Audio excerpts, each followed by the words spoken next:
Gabon Junta is planning a 2-year transition period before holding elections. That was announced by the newly appointed Prime Minister of the latest African nation to undergo a coup. But Gabon's putsch is quite different from a series of coups in Africa's Sahel region, highlighting the striking variation of coup efforts from region to region, with factors like history, foreign intervention, economics and politicization of the military all playing a role. Critics and some Gabonese say 2 years is a long time. However, will the junta survive? Here's a report. Life in Gabon is slowly returning to normal after a coup to oust longtime ruler Ali Bongo. Ever since he was sworn in as the president, Brice Oligui Nguema ordered shops to reopen and told government workers to return to their jobs. But problems have started to surface. Right in the center of Libreville, residents have access to water via a public fountain, which is only open a few hours a week, often in the middle of the night. The rest of the time, residents who can't go to other neighborhoods or buy mineral water have to draw untreated water from a well dug in the ground.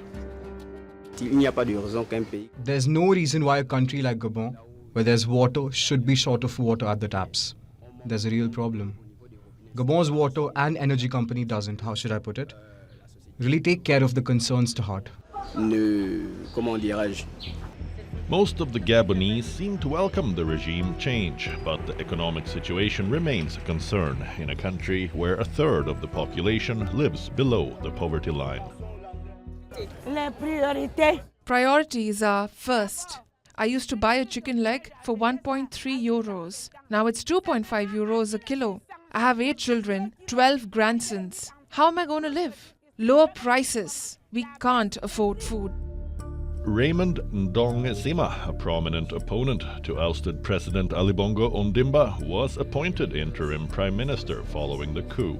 The 68-year-old Paris-educated economist served as prime minister under Mbongo from 2012 to 2014, before becoming a critic and competing against him in the 2016 and 2023 presidential campaigns. In his first address to the nation, the Prime Minister did indicate the transition period to civilian rule. He says a 2-year transition before the free elections promised by Gabon's new military rulers is a reasonable objective. That period could end up being slightly longer or shorter. The process we have to carry out to reach this election is an inclusive one. Inclusive means that discussions and consultations would involve many people. So there will be a lot of back and forth, synthesis, restitutions and validations of the results we get halfway through. As a result, I believe that this can be completed within 24 months.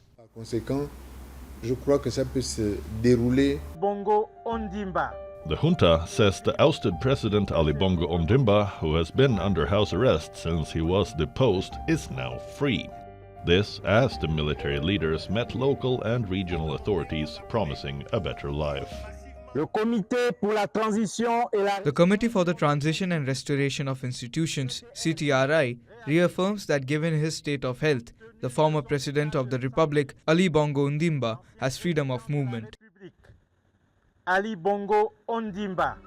It is not clear the state of the ousted president, who had suffered a stroke in late 2018 that kept him away from his duties for months. Bureau Report, WION World is One. WION, now available in your country. Download the app now. Get all the news on the move.